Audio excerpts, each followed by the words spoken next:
वासुदेवाय कृष्णाय सात्वतां पतये नमः। कृष्णाय वासुदेवाय देवकी नंदनाय च नंद गोप कुमाराय गोविंदाय नमो नमः। वंशी विभूषित करान वैरदाभा पीतांबर नवीन फलधरष्टात् पूर्णेन्द्र सुंदर मुखादरविंद्र नेत्रात् कृष्णाय किम तत्त्वम् अहं न जाने। आप सभी भक्तों ने प्रभु की बहुत ही सुंदर रासलीला का श्रवण किया। अब भगवान श्री कृष्णचंद्र वृंदावन की पावन गलियों में अपनी अनेकों अनेक लीलाओं को प्रभु ब्रजवासियों को दर्शन देने लगे। भगवान सुखदेव जी महाराज कहते हैं, मेरी श्याम सुंदर ने मेरी कृष्ण कन्हैया में कंस ने जितने भी अनुचरों को, कंस ने जितने भी राक्षस थे सबको भेजा, प्रभु के हाथों सब बैकुंठ हो जाते। यहाँ तक कि आपने सुना बकासुर, अघासुर, तृणावत, यहाँ तक कि कालिया नाग जैसे महाबली नाग को भी भगवान ने रमणक द्वीप का रास्ता दिखाया। ऐसे ही अष्टासुर, गोमासुर, शंखचूड़ जैसे दैत्यों को भी भगवान ने खेल ही खेल में, लीला रूप में सबको भगवान ने परम गति प्रदान की। अब हम चलते हैं सीधे वृंदावन से मथुरा की ओर। मथुरा में सभा भरी हुई है। कंस को बार बार यही समाचार मिल रहे थे कि जो गया वो लौट के नहीं आया, जो गया वो लौट के नहीं आया। तो ऐसा कौन है जो ये सब कुछ कर रहा है? ऐसा कौन है जिसने इतने महाबली राक्षसों को खेली खेल में मार दिया, पता तक नहीं चलने दिया? एक चिंता का विषय बना है, एक क्वेश्चन है, एक प्रश्न बना हुआ है, ऐसा क्यों हो रहा है? कंस के जो सलाहकार है बड़े बुद्धिमानी है, चाणूर, मुष्टिक, तोसल, शल। ये बोले महाराज जिसने भी ये काम किया है ना बड़ा चतुर है, सावधान में काम करता है, पता तक नहीं चलने देगा। इतने में एक गुप्तचर ने आके कहा, प्रभु एक बात कहूं? कंस बोला, भैया कहो। हमने सुना है कि जो वृंदावन में नंद को लाला है वह ने गोवर्धन पर्वत को उंगली पे उठा लिया था। कंस बोला, रहने दो, इतना ही बहुत है, हम जानते हैं, हम जानते हैं। अरे वो त्रेता युग था जो बानर पर्वतों को उठा उठा के ला रहे थे और सेतु का निर्माण कर दिया था, वो बानर थे। अरे ये तो नंद को छोड़ा है। और जीवी कैसा 7 साल को 7 कोस में गोवर्धन विस्तार, 7 वर्ष के लाल नए नख पे लियो धार। पर कंस इस बात को स्वीकार नहीं कर रहा है। ऐसा हो ही नहीं सकता, ऐसा हो ही नहीं सकता। तभी महाराज चाणूर ने अपने परम मित्र केशी नाम के राक्षस को बुलाया। केशी नाम का राक्षस बड़ा मायावी था, वो कैसा भी रूप धारण कर सकता था। तो कंस की आज्ञा पाकर के केशी आज वृंदावन आया है। और कैसा रूप बनाया? घोड़े का रूप बना करके, घोड़े का रूप बना करके वृंदावन की गलियों में उत्पात मचाने लगा। कभी किसी बालक को उठा के फेंक देवे, किसी को पैर की मार देवे। पूरी रात केसी का उत्पात चलता रहा।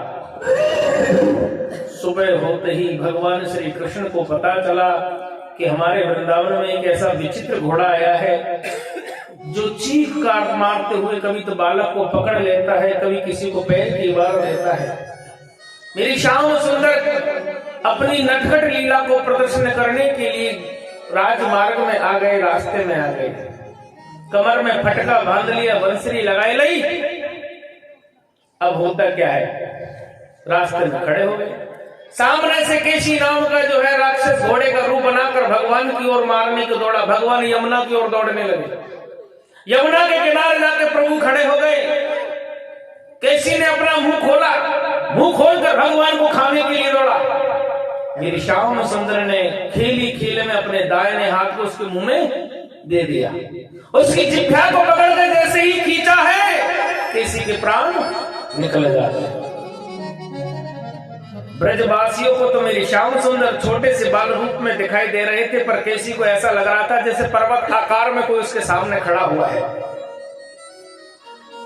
ग्वाल वालों को मेरी श्याम सुंदर बाल रूप में देख रहे हैं, परंतु जो केशी नाम का राक्षस है उसमें उसको पर्वत जैसा आकार प्रभु का दिखा है। और ऐसा लगा जैसे मुंह में वज्र को दिया और वज्र देकर उसके प्राणों का हरण कर लिया हो। 2 महीने बाद ये खबर मथुरा तक पहुंची। कंस ने रातों रात विचार कर लिया, अब जो हो जो देखा जाएगा, पर कर रहा है वो नंद को छोड़ा, और कोई नहीं कर सकता। रात में ही सभा का आयोजन किया और कह दिया कि सुबह अक्रूर को भेजा जाए और कृष्ण को बुलाया जाए, और अगर वो नहीं भेजते हैं तो सेना तैयार करो, वृंदावन को चारों तरफ से घेर दो, कोई भी वृंदावनवासी बचना नहीं चाहिए। कंस का इतनी बड़ी घोषणा होते ही पूरी सभा में हड़कंप मच गई। प्रातः काल होते ही सभा का आयोजन हुआ। अक्रूर जी को बुलाया गया। अक्रूर जी से कहा, है अक्रूर, हम तुम्हें यहाँ कोई स्वागत के लिए नहीं बुलाया है, काम से बुलाया है। अक्रूर जी बोले, कहो महाराज क्या आज्ञा है? आपको वृंदावन जाना होगा, वृंदावन से नंद के छोरा को लाना होगा। हम देखते हो कितना बली है, कितना बलवान है, कितनी ताकत है। कोई तो कहता है कि वो गिरिराज पर्वत को उठा सकता है, कोई कहता है कि पूतना को मार सकता है, कोई कहता है बकासुर को मार सकता है, कोई कहता है अघासुर को मार सकता है। क्या इतना बड़ा बलवान हो गया वो? लेके आओ उसे। अक्रूर जी महाराज घबरा गए। अक्रूर जी महाराज बोले, देखो महाराज, मेरा नंद राय जी ने क्या बिगाड़ा, यशोदा रानी ने क्या बिगाड़ा जो उनके लाल को मैं तुम्हारे सामने ला के डाल दूं? अरे मैं इतना हत्यारा कब हो गया, मैं इतना पापी कब हो गया कि एक माँ के लाल को माँ से बिछड़ा दूं और एक शेर के सामने डाल दूं? नहीं महाराज, ये कृत्य मेरे से नहीं हो सकता, ये पाप मेरे से नहीं हो सकता महाराज।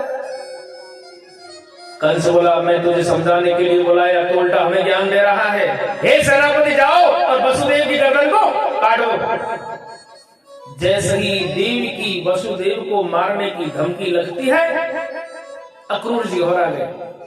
अक्रूर जी बोले, चिंता ना करो महाराज, मैं जाऊंगा लेके आऊंगा, परंतु वसुदेव और देवकी को हाथ ना लगाओ। अक्रूर जी महाराज चुपचाप वहां से चले गए और पहुंच गए अपने घर पे अपनी सारी तैयारी करके पहले गुरुदेव के यहाँ पहुंचे, आचार्य श्री गर्गाचार्य जी के पास। गर्ग आचार्य जी से जाकर के महाराज अक्रूर जी ने कहा कि प्रभु ऐसी ऐसी बात है। गर्गाचार्य मुस्कुराए, बोले, हे अक्रूर जी, ये तो बहुत अच्छा किया।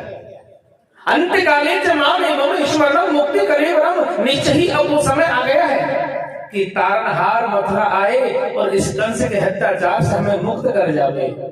वो हमारा पालन करता है, वो हमारे रक्षक है, हमारे पालनहार है, वही तारनहार है। जाओ अक्रूर, जाओ। अक्रूर जी बोले, महाराज कैसे जाऊं? मेरा दिल गवाह नहीं दे रहा है, आत्मा गवाह नहीं दे रही, मैं कैसे जाऊं? मेरे हृदय में डर व्याप्त है, मैं भयभीत हो रहा हूं। गर्गाचार्य जी बोले, हे अक्रूर जी, आपको पता नहीं, मैं ही उस बालक का नामकरण करके आया हूं। मैंने उस बालक के तेज को देखा, मैंने उसकी आंखों में उस ज्योति को देखा, मैंने उसके मुखमंडल पे वो तेज देखा जो कंस के पाप को एक क्षण में नष्ट कर सकता है। वही देवी का 8वां पुत्र है। जाओ। अब गर्ग आचार्य जी की आज्ञा पा करके अक्रूर जी महाराज मथुरा से रथ में विराजमान होकर वृंदावन की ओर चल देते हैं। जब अक्रूर जी महाराज वृंदावन की ओर चले हैं, अपने वफादार सेवकों से कहा, 10-10 व्यक्तियों की टोली बनाओ और जगह जगह कंदराओं में छुप जाओ। जब मैं श्याम सुंदर को लेके आऊं, मेरी कन्हैया को लेके आऊं, मेरी गिरधर को लेके आऊं, और अगर कोई धोखा लगे तो अपने प्राणों का बलिदान दे देना, पर उस बालक को आज नहीं आनी चाहिए। आज अक्रूर जी महाराज बड़े भाव से मन में भगवान श्री कृष्ण की मूर्त को हृदय में बसाए हुए वृंदावन में प्रवेश करते हैं। संध्या काल था, शाम हो रही थी। अक्रूर जी महाराज की खबर जैसे ही महाराज नंदराय जी को पड़ी, नंदराय जी दौड़कर अक्रूर जी की स्वागत करने के लिए आए हैं और घर लेके गए और विश्राम कक्ष में ले जाकर बैठा दिया। बैठकर घर की दुख सुख की बातें करने लगे। इधर संध्या काल होने लगी। भगवान श्री कृष्ण गाय चरा करके घर लौटे। घर के आंगन में एक रथ को देखा। रथ को देखकर महाराज कन्हैया बड़े प्रसन्न हुए। मनुष्य कहने लगो, अरे काना, ऐसा लगे लाला, आज तो तेरे घर पर कोई राजा आया हो। प्रभु जी कहने लगे, हमें तो पता नहीं कौन आया कौन नहीं आया, भैया जाके तो देखें। जाके देखा तो अक्रूर जी महाराज सिंहासन पर बैठे हैं। मेरे कृष्ण और बलदेव अक्रूर जी को प्रणाम करते हैं, परसे करते हैं। प्रभु थोड़ी देर अक्रूर जी से बातें करते हैं और मैया के पास में जाकर बैठ जाते हैं। अंधेरा होने लगा। सब मिल बैठ के प्रसाद ग्रहण कर रहे हैं। भगवान कृष्ण बलदेव अपनी माताओं के साथ अपने अपने कक्ष में चले गए। अक्रूर जी महाराज और नंदराय जी अकेले कक्ष में विराजे हुए हैं। धीरे धीरे चर्चाएं चली। नंदराय जी ने हिम्मत करके पूछा, हे अक्रूर जी, गलती हो तो हमें क्षमा कर देना, पर हमें एक अचंभा हो रहा है कि आज आपको वृंदावन की कैसे याद आई। भाई आपकी और हमारी मित्रता तो बहुत पुरानी है, पर आप हमारे घर कभी नहीं आए। आज ऐसा कौन सा कारण है जो महाराज आपको यहाँ तक आना पड़ गया? अक्रूर जी बोले नहीं नहीं भैया, कोई काम नहीं था, बस आप सबकी याद आ रही थी, चलो मैं मिल आता हूँ। नहीं नहीं भैया, कोई ना कोई तो कारण जरूर है। बात होते होते स्पष्ट होती है। महाराज अक्रूर जी हिम्मत बांध के कहने लगे, हे नंदराय जी, हम आपके पुत्र को लेने के लिए वृंदावन आए हैं। इतना कहा, नंदराय जी का मुंह खुला का खुला रह गया, आंख खुली की खुली रह गई। और नंदराय जी बोले, हे अक्रूर जी महाराज, आपने मेरे से तो कह दिया, यशोदा रानी से मत कर देना, बहुत बुरी हो जाएगी। अक्रूर जी बोले, अरे महाराज आप समझने की कोशिश करो, ये बालक कोई साधारण बालक नहीं है, ये अद्भुत है, पराक्रमी है, तेजस्वी है। हमें गर्गाचार्य जी ने सारी बात बता दी, यही देवकी का 8वां पुत्र है, योग माया के द्वारा यहाँ तक पहुंचे। नंदराय जी बोले, तुम्हारी यह किताब की कॉपी को दूर रखो, हमें नहीं सुनना कोई इतिहास।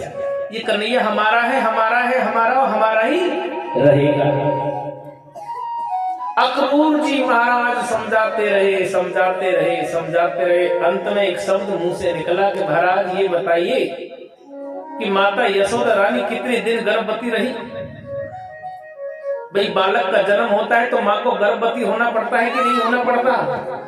माँ को पेट में बालक रखना होता है कि नहीं रखना होता है? पर बताओ, यशोदा रानी किस दिन तो गर्भवती हुई और किस दिन वह गर्भ से रही और किस दिन बालक का जन्म हुआ?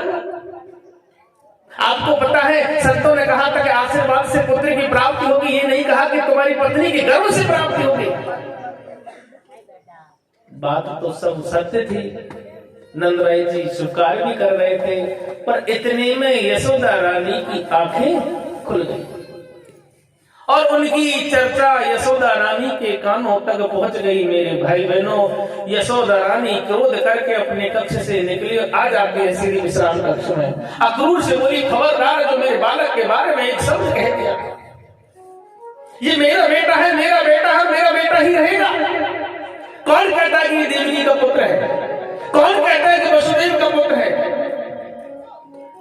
ये मेरा बेटा है, मेरी आंखों के सामने जन्म लिया है, मैंने इसका लालन पालन किया है। अक्रूर जी बोले, हे भाभी मां, मैं आपके दिल को दुखाना नहीं चाहता, पर ये सत्य है, सत्य को भूलो नहीं। ये देवकी का 8वां बालक है और योग माया के द्वारा यहाँ तक पहुंचा है। आपके घर में तो कन्या का जन्म हुआ। अरे कौन कन्या का जन्म हुआ? कौन कहता है? मैं नहीं मानती किसी को, मैं नहीं मानती कि मेरे घर में कन्या का जन्म हुआ है। मेरी नंदा सुनंदा दोनों ननद घर में थी, उन्होंने मुझे जगाकर कहा, देख भाभी, तेरे लाला ने जन्म लियो है। चलो मैं मान लेती हूँ कि देवकी ने लाला को जन्म दिया, पर तुम्हें पता है जब बालक रात में रोता था तो यशोदा रानी जगा करती थी। तुम्हें पता है बालक जब वस्त्र गीले करता था तो मैं गीले में सोया करती थी, पर मैंने मेरी शाम को कभी गीले में सोने नहीं दिया था।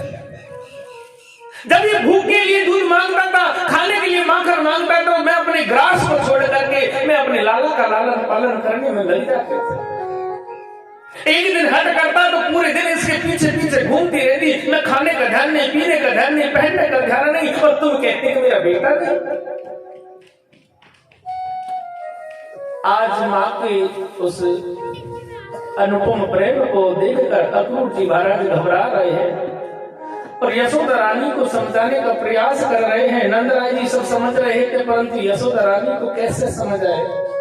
इतने में मेरी श्याम सुंदर की आंखें खुल गई। श्याम सुंदर बोले, अरे मैया कहाँ है गए हो, तू क्यों रो रही है? यशोदा रानी बोली, देख रही तेरो काका कहाँ कह रहे हो? तेरो काका कह रहे कि कन्हैया यशोदा रानी को लाला नहीं। अरे बेटा, तू मेरा बेटा नहीं है, मैं तेरी माँ नहीं हूँ क्या? तेरा मैंने तुझको जन्म नहीं दिया? क्या तेरी आंखें खुली उस दिन तूने मेरा चेहरा नहीं देखा? मैं तेरी माँ हूँ काना, मैं तेरी माँ हूँ। ये अक्रूर झूठ बोल रहा है।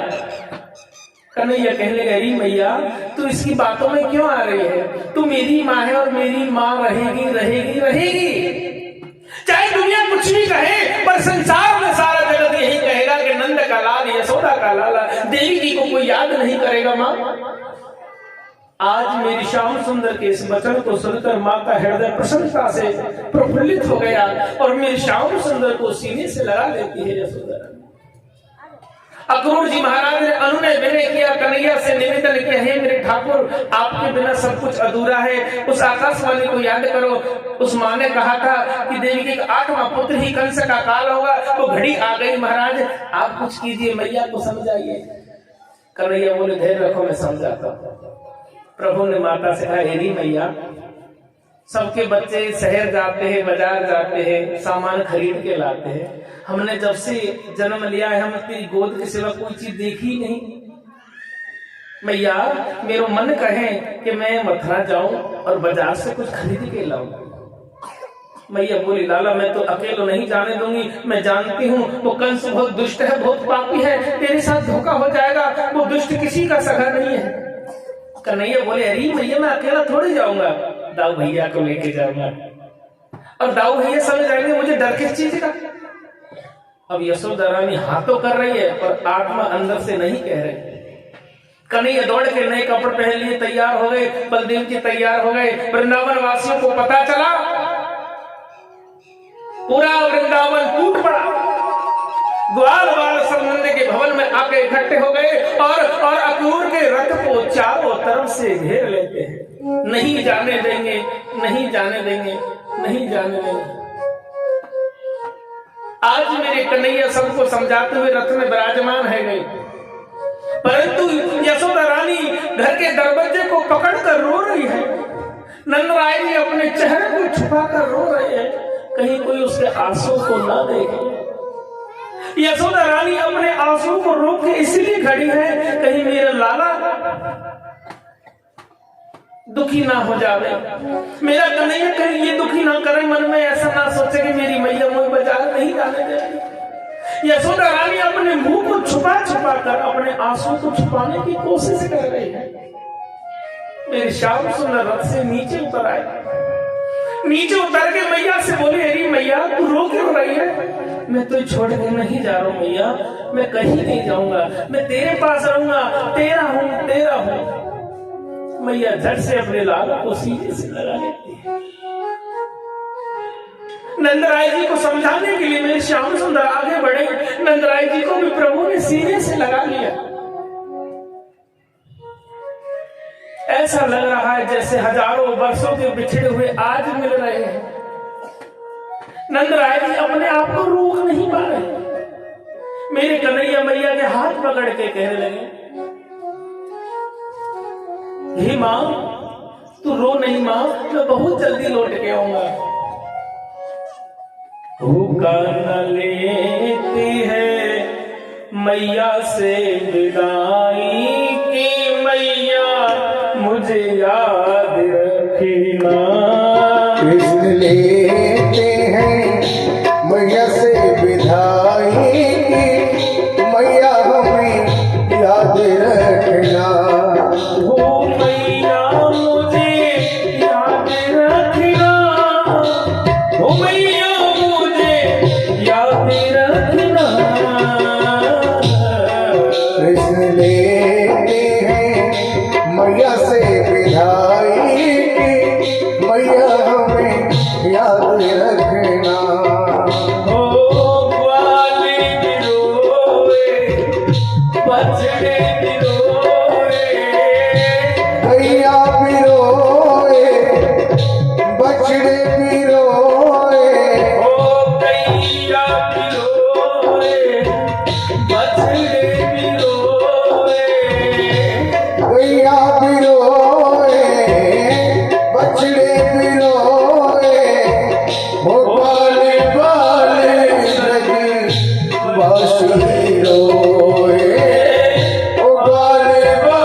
कान से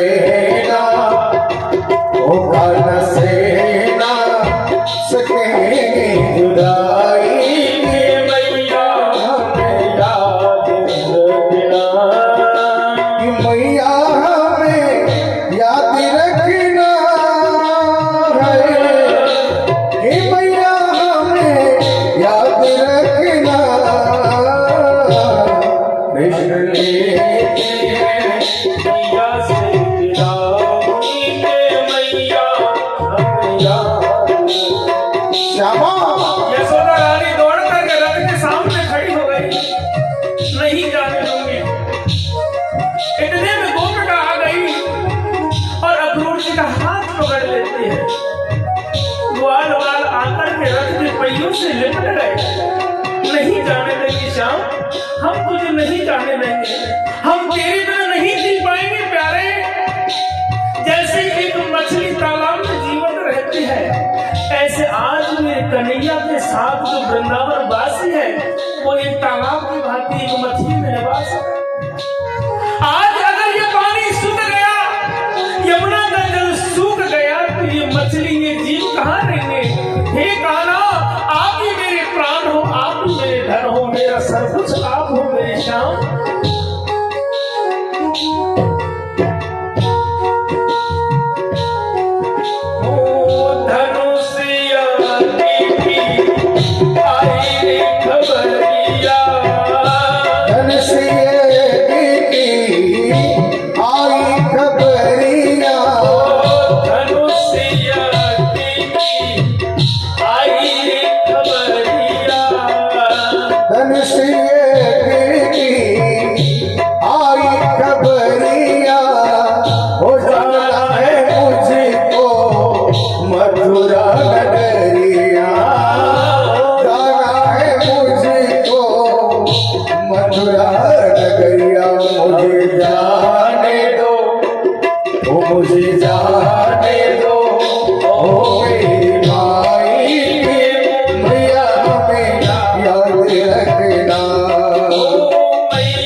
मेरे बलदेव जी दोनों भैया रथ में बैठ गए।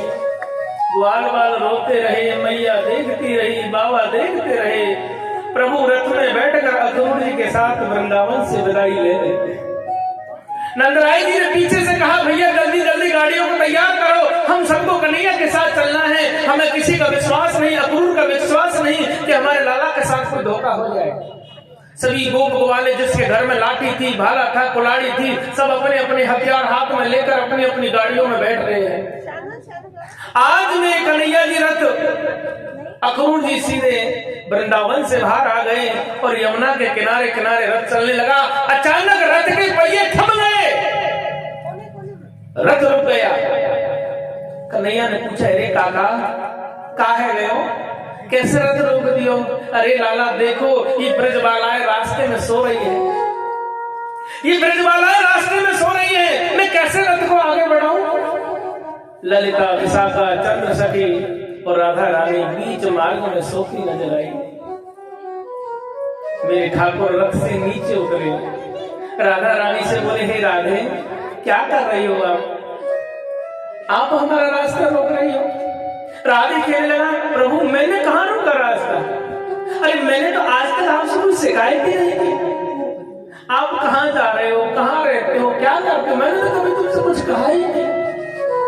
मैं कौन होती हूँ रास्ते रोकने वाले? तुम्हें जाना है ना, जाओ, मैं नहीं रोकूंगी आपको। और राधे की आंखों में झरझर आंसू गिर रहे हैं। प्रभु जी दोनों हाथ राधा रानी के पकड़ के खड़े हैं, राधा रानी को समझा रहे हैं। राधा रानी ने कहा, मुझे समझाने की जरूरत कहाँ है? अरे मैं कभी इनकार नहीं करती, आप कहाँ ही रहो, कहाँ जा रहे हो, मुझे क्या काम? प्रभु ने झट से अपनी कमर से बंसी ली, राधा रानी के हाथ में थमा दी, कहा कि राधे आज के बाद ये बंसी नहीं बजेगी, और बजेगी जब बजेगी राधा कृष्ण का मिलन होगा।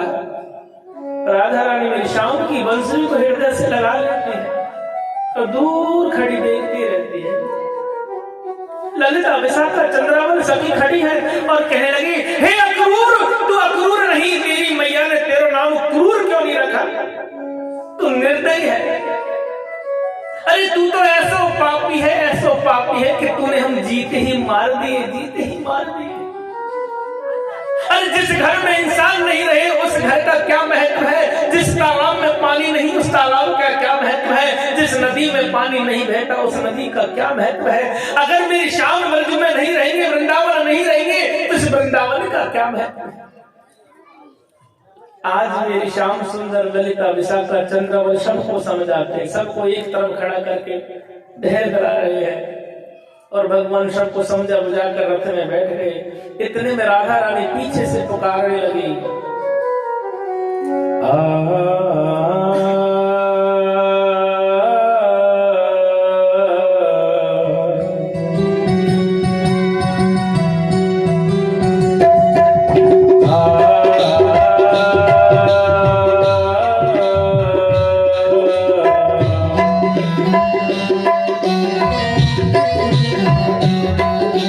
मुझको बिलखती छोड़े गया तो, मुझको बिलखती छोड़ गया तो, प्रेम के बंधन तोड़े गया तो, प्रेम के बंधन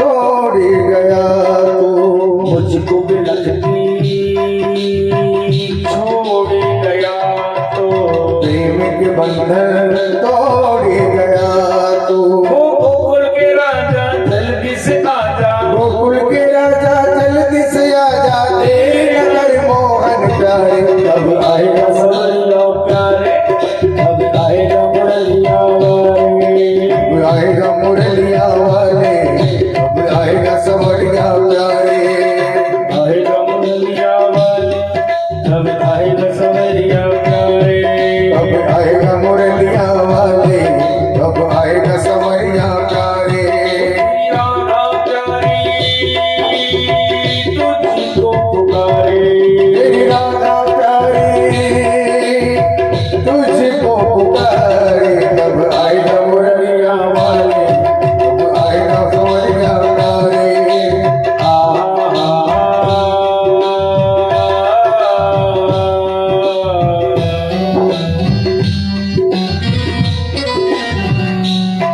उड़ उड़ खावे ब्रज की गलियां, उड़ उड़ खाए ब्रज की गलियां, श्याम बिना नाम महकी गलियां, श्याम बिना नाम के गलियां, उड़ उड़ खावे ब्रज की गलियां, उड़ उड़ खाए ब्रज की गलियां, श्याम बिना नाम महकी गलियां, श्याम बिना नाम के गलियां, ओ ब्रज को आजा धीर बना जा, को आजा धीर बना जा, तो वे वाले सारे, कब आएगा मुरलिया वाले, कब आएगा सवरिया प्यारे, अब आएगा मुरलिया वाले, अब आएगा सवरिया प्यारे, कब आएगा मुरलिया वाले, कब आएगा सवरिया प्यारे, मेरे कदम की सूखी डाली, तेरे कदम की सूखी डाले, सूखी यमुना हो गई खाले, सूखी यमुना हो गई खाली, मेरे कदम की सूखी डाली, तेरे कदम की सूखी डाले, सूखी यमुना हो गई काले, सूखी यमुना हो गई खाली, ओ ब्रज को आजा धीर बना जा, तुझको आजा धीर बना जा, तो मैं गैया सारे, कब आएगा मुरलिया वाले, कब आएगा सवरिया प्यारे, अब आएगा मुरलिया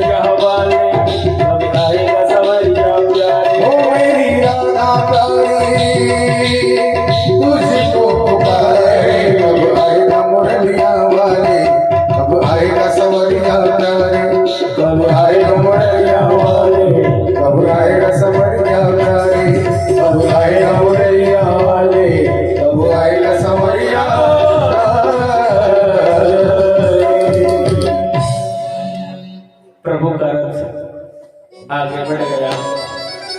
जैसे अक्रूर जी महाराज मथुरा के समीप पहुंचे, अक्रूर जी ने कहा, हे मेरे कान्हा, हे दाऊ भैया, आप कह दे तो मैं स्नान कर लूं, शाम का समय हो रहा है।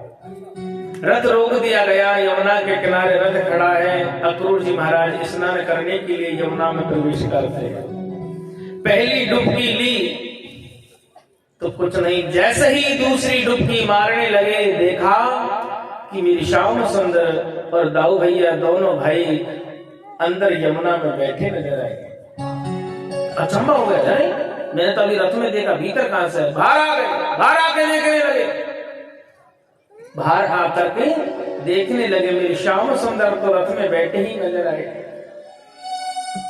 तीसरी बार डुबकी ली तो इस बार क्या देखा कि शेष सैया पे भगवान विराजे हुए हैं, देवता गण प्रभु की स्तुति गा रहे हैं। अक्रूर जी महाराज मन ही मन सोचने लगे, ये मैं क्या देख रहा हूं? कहीं मेरी देखते हुए रात की जगह दिन में ही सपना तो नहीं आ रहा है। हिम्मत करके धीरे धीरे प्रभु की झांकी की ओर बढ़ने लगे और जाके चरण जैसे स्पर्श किए, प्रभु खड़े हो गए और अक्रूर जी को उठा के गले लगा लिया। अरे काका, मैंने आज तुम्हें ये दर्शन इसलिए कराया है कि कहीं आप ये ना सोचें कि अब कंस इन बच्चों को मार देगा। मैं ही देवकी का 8वां पुत्र हूं, मैं देवकी का 8वां पुत्र हूं, मैं ही तारणहार हूं। हे काका, चिंता को त्याग दो, कल का शूर अस्त जब होगा, कंस का संहार हो जाएगा। हे मेरे भाई बहनों, अब अक्रूर जी महाराज निसंदेह चिंता मुक्त हो गए। आई यमुना से बाहर, कपड़े पहन के रथ में बैठ के मथुरा में प्रवेश करते हैं। इतने में नंदराय जी अपने साथियों के साथ मथुरा में प्रवेश करते हैं। प्रभु ने रास्ते में रथ को छोड़ा और कहा कि काका, अब सुबह मुलाकात होगी। रात्रि विश्राम मेरी श्याम सुंदर अपने सखाओं के साथ करते हैं। अब देखो मथुरा में प्रभु की क्या लीलाएं हो रही है। प्रातः काल होते ही प्रभु यमुना के किनारे घूम रहे थे। सामने देखा एक घाट पर धोबी कपड़े धो रहे थे।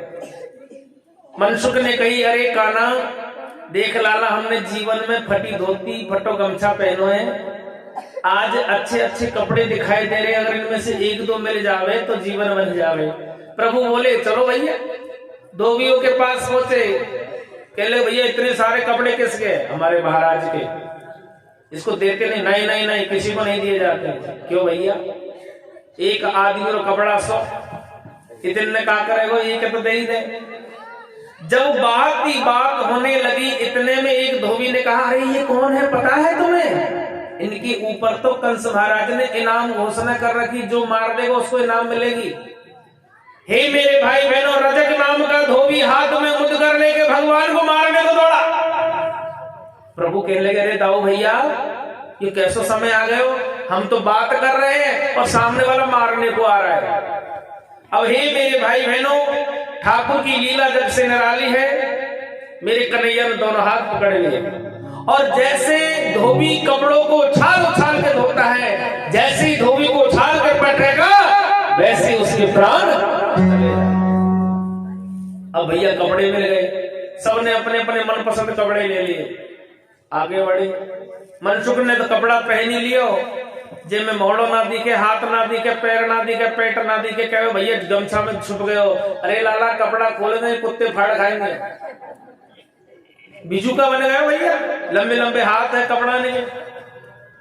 अब मेरे कन्हैया बोले, भैया पहले दर्जी के यहाँ चलते हैं, अच्छे से कपड़ा सिलाते हैं। पहुंच गए दर्जी के यहाँ। कहते हैं द्रोण दर्जी नाम का भगवान का परम भक्त मथुरा में रहता है। जैसी कन्हैया ने जाके उससे कहा, भैया दर्जी हमारे कपड़ों को सही कर दे। दर्जी ने बिठा के मेरे ठाकुर के सारे कपड़े ठीक करे, सबको पहनाए मनपसंद कपड़े, किसी ने लाल, किसी ने नीले, किसी ने पीले, किसी ने हरे, भांति भांति के कपड़े पहन लिए। वहां पर दर्जी में कृपा करके भगवान आगे बढ़े तो एक सुदामा नाम का एक माली है, उसके घर पहुंच गए। वहां फूलों के हार सज रहे थे, गुलदस्ता बन रहे थे। वो भी मेरे कन्हैया का अनन्य भक्त था। कन्हैया ने कहा भैया ये माला किसके लिए तैयार कर रहे हो? तो माली ने कहा हम कंस महाराज के लिए रोज माला बनाते हैं। देखो भैया आज से कंस पंस भूल जाओ, अब माला हमें पहनानी पड़ेगी, हम ही मथुरा के राजा होंगे। कौन हो आप? हम वृंदावन से आए हैं, ये बलदेव है, मैं कृष्ण हूँ, मैं यशोदा को लाला हूँ, ये मैया रोहिणी को लाला। ओहो इतना कहा, द्रोण दर्दी तो चरणों में साष्टांग प्रणाम करके आशीर्वाद लेता है। इधर सुदामा माली भी सब परिवार आशीर्वाद लेने लगा। अब तो फूलों से मेरी श्याम सुंदर को सजा दिया, सिर पर मुकुट बना दिया, गले के हार, बाजूबंद, कमरबंद सब बनाए दिए। आहा, प्रभु आगे बढ़े। रास्ते में क्या देखा? एक कुब्जा हाथ में लाठी पकड़े, कमर झुकी हुई है, एक डलिया हाथ में जिसमें चंदन रखा हुआ है, वो हिलती हुई मार्ग से जा रही थी। मेरी श्याम सुंदर ने उस कुब्जा की लाठी को पकड़ लिया। जब कुब्जा की लाठी को पकड़ा है तो कुब्जा कहने लगे, अरे अरे कौन है? मेरी लाठी को छोड़ दो, मुझे जाना है, मुझे देर हो रही है। इतने में मेरी श्याम सुंदर कहने लगे, हे सुंदरी, हे सुंदरी, आप कहाँ जा रही हो? तो क्यों जा रही हो? कुब्जा ने कही, अरे तू कौन है सुंदरी कहने वाला? तेरी हिम्मत कैसे हो गई? कन्हैया बोले, हम वृंदावन से आए हैं, हमसे कृष्ण कहते हैं, यशोदा को लाला कहते हैं। अरे यशोदा के लाला, तनिक तो शर्म नहीं आई? वृंदावन छोड़ तू मथुरा में आए और मथुरा में आके एक बूढ़ी से ऐसी मजाक करे? अगर मैं सुंदर होती तो तू सुंदरी नहीं कहता। अरे मैं कुरूप हूँ तभी तो तू मेरी मजाक उड़ाए रहे। कन्हैया बोले, हम किसी की मजाक ना उड़ाए, जिससे हम जो कह देते कोई हो जाता है, पहले हमें चंदन लगाने दो। नहीं नहीं चंदन नहीं दूंगी। प्रभु ने चंदन की डलिया को छीन लिया और सारे चंदन को ग्वाल वालों के लगा दिया। अपना दाहिना पैर कुब्जा के बाएं पैर पर रखा, अपनी हाथ की 3 उंगली ठुड्डी के लगाए और जैसे हल्का सा इशारा किया, कुब्जा का शरीर देखते देखते एक महासुंदर नारी के रूप में बदल गया। बोलो कृष्ण कन्हैया लाल की। आकाश में फूल वर्षा होने लगी, जय जयकार होने लगी। कंस को समाचार मिल गया कि कृष्ण चला आ रहा है। कंस ने अपने अनुचरों को तैयार किया। हे मेरे भाई बहनों, अब भगवान आगे बढ़े हैं। बीच मथुरा नगरी में पहुंचे जहां पर बहुत भीड़ लग रही थी। एक धनुष का प्रदर्शन हो रहा था। कहते उस धनुष को आज तक किसी ने नहीं उठाया। भगवान भी उस भीड़ में घुस जाते हैं। पुजारी के पास पहुंच गए। पुजारी से कहा, भैया ये क्या है? पुजारी बोले, भैया ये धनुष है, इसको उठाते नहीं है क्या? नहीं नहीं, ये आज तक किसी से उठा ही नहीं है। कंस पे भी नहीं उठा? नहीं नहीं नहीं, कंस पे भी नहीं उठा। क्या मैं इसके हाथ लगा के देख सकता हूँ? पुजारी बोला, बालक है, जिद कर रहा है, चलो कोई बात नहीं। मेरी कन्हैया ने खिलौने की तरफ पकड़ा और झट से उठा लिया। पुजारी देख के चौंक गया, पहरेदार चौंक गए, प्रजा चौंक गई। अरे ये क्या हो रहा है? जिस धनुष में उठाने की क्षमता कंस के अंदर भी नहीं थी, आज उस धनुष को इस बालक ने खिलौने की तरफ उठा लिया। प्रभु ने जैसे ही कमान चढ़ाई और जैसे ही कमान को खींचा है, धड़ाम से धनुष टूट जाता है। हे मेरे भाई बहनों, कहते हैं कि भगवान ने त्रेता युग में धनुष तोड़ा तो माता जानकी को वर्ण किया। आज द्वापर युग में धनुष तोड़ा है तो प्रभु के हाथों कंस का उद्धार होगा। अब होता क्या है, कंस को सूचना मिली, महाराज आपके धनुष को तोड़ दिया। उसी समय कंस ने कुबड़ा पीड़ हाथी को आदेश दिया। कुबड़ा पीड़ हाथी को इतनी मदरा पिलाई, इतनी शराब पिलाई, सारी रात मदमस्त हो रहा है और रंगशाला के मुख्य द्वार पर लाके खड़ा कर दिया। अथम कृष्णश्च रामश्च गदन्य शोचोन परंतयः। भगवान कृष्ण बलदेव दोनों विचार करते आ रहे, देखा तो सामने कुबड़ा पीड़ हाथी खड़ा हुआ है, जिसके शरीर में 10,000 हाथियों का भल बराबर है। उसने दौड़ करके भगवान को अपनी सूंड में उठाया और दूर फेंक दिया। बलदेव जी के सूंड की दी, बलदेव दूर जाके पड़े। ग्वाल वाल घबरा गए, हे भगवान अब क्या होगा? भगवान उसी समय पुनः खड़े हो गए, बाएं हाथ से सूंड को पकड़ा, दाहिने हाथ की मुष्टिका बनाई और सिर पर वार करने लगे। जैसे जैसे सिर पर वार होने कुबला पीड़ हाथी का मस्तिष्क अंदर से नष्ट होने लगा। कानों से खून की पिचकारियां चलती नजर आई, नाक से रक्त बहता हुआ नजर आया। आखिरकार भगवान ने सूंड को पकड़ के आकाश में उछाल दिया। कहते हैं कि 100 योजन आकाश में भगवान ने कुबला पीड़ हाथी को उछाला था। जैसे ही भूमि में गिरता है, कुबला पीड़ के प्राण निकल जाते हैं। उसके मस्तक पर दाहिना चरण रख के भगवान ने दोनों दांतों को निकाल लिया। एक दांत मेरे बलदेव के हाथ में, एक भगवान श्री कृष्णचंद्र के हाथ में। पहुंच गए रंगशाला। रंगशाला में बड़े बड़े योद्धा दंड लगा रहे हैं, बैठक लगा रहे हैं, जाम फटका रहे हैं। कंस ऊपर सिंहासन पर बैठा बैठा तमाशा देख रहा है। पूरी मथुरा की प्रजा तमाशा देखने के लिए खड़ी है। भगवान जैसे ही रणभूमि में आए, रंगशाला में पधारे, तो चाणूर नाम का जो पहलवान था वो दंड लगा रहा था, वो भगवान कृष्ण की ओर लपका। प्रभु ने जिस तरह धोबी कपड़ा धोता है, ऐसे ही उसके दोनों हाथ पकड़ के जैसे ही पछाड़ा, उसके प्राण चले जाते हैं। बलदेव जी दौड़े, मुष्टिक को पकड़ा, उसकी गर्दन पकड़ के जमीन में दिया, आधा शरीर जमीन में चला जाता है। सल, तोसल और कुशल तीनों योद्धा को मैदान छोड़ के भाग गए। अब कंस घबरा गया, कंस भयभीत है। कंस अपने प्राणों को बचाने के लिए रंगशाला से भागा और अपने महलों में पहुंच गया। भगवान कृष्ण उसके पीछे दौड़े।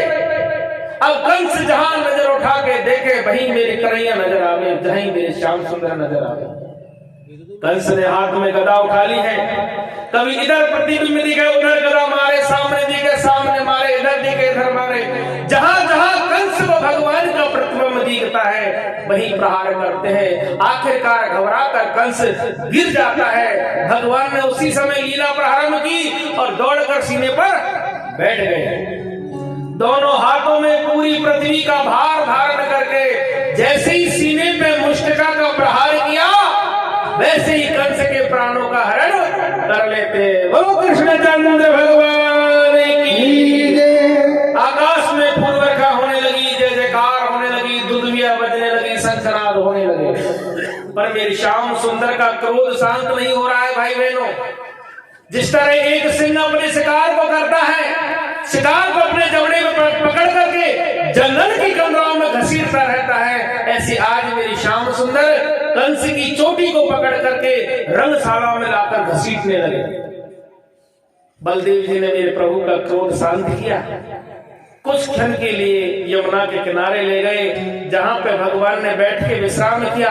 आज भी वो स्थान विश्राम घाट के नाम से मथुरा में जाना जाता है। वहां 2 घड़ी बैठकर भगवान ने विश्राम लिया। कंस की मृत्यु की खबर पूरी मथुरा नगरी में हो गई। इतनी खुशी जिसकी कोई कल्पना नहीं करे। जो कंस के अनुचर थे वो गांव छोड़, नगर छोड़ के भाग गए। प्रभु आ गए, कारागृह पहुंचे, अक्रूर जी के साथ लिए हुए उग्रसेन महाराज को बंधन से मुक्त किया, वसुदेव और देव की माता को बंधन से मुक्त किया। आज मेरे ठाकुर ने पुनः मथुरा में उग्रसेन महाराज का राजतिलक कराया है। देवी की वसुदेव मेरे श्याम सुंदर को लेकर के अपने कक्ष की ओर चल जाते हैं। पहली बार माता देवी ने अपने लाला को देखा। हृदय में अनन्य प्रेम झलक रहा है। मैया ने तो प्रभु के सामने रोते हुए एक बात कही, बेटा मैं तो रोज तुझे याद करती थी, परंतु क्या करूं, तेरे बाबा ने कभी मुझे मौका ही नहीं दिया। आज देवी की मैया ने प्रभु को याद करने की बात कही और क्या कहा है, अरे पंखी जो होते हैं मैं उड़ जाती नंद बाबा के द्वार। अरे उमड़ उमड़ मेरो जियरो आवे बहे दूध की धार। लाल मेरो रोवत होइबो विभू को सोवत होइबो। अरे लाल मेरो रोवत होइबो विभू को सोवत होइबो। पंखी जो होते मैं उड़ जाती नंद बाबा के द्वार।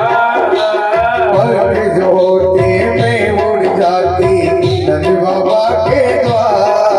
अरे उमड़ उमड़ मेरो जियरो आवे बहे दूध की धार। लाल मेरो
सिमरवा